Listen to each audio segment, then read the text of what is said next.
台北市一个姓陈的查某人哦，伫3月时骑脚踏车经过宜兰大溪乡的大文路甲文地路口，去到着排水沟的坎挂，结果累残，着伤是真严重哦。伊向县政府要求国赔6700万，也不过县政府的国赔小组认定讲，排水沟啊相关的设施都无问题，所以拒绝国赔。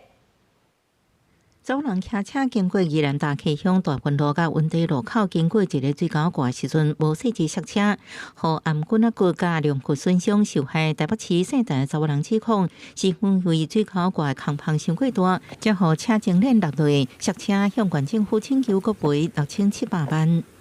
我主安车迄棚啊，迄袂落，袂落啊，迄链啊，袂落，袂落啊。咁啊，创地有差，较袂安尼起起伏伏啊。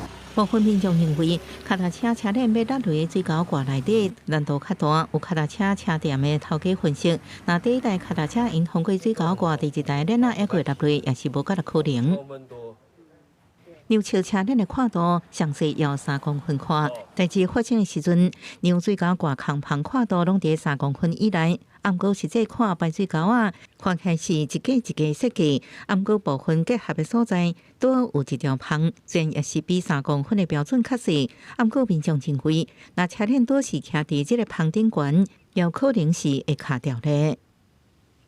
那设计的时候，我们是按照公路的排水设计规范来设计，那也符合相关的规范。那隔栅的这个间隙也小于3公分。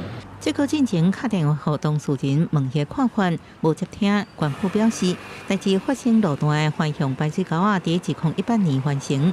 为完工以来继续使用到即马，无发生无正常情形或者是相关的事故，相关设施拢符合规范。民众若是有问题，应找找其他法律救济管道。记者综合报道。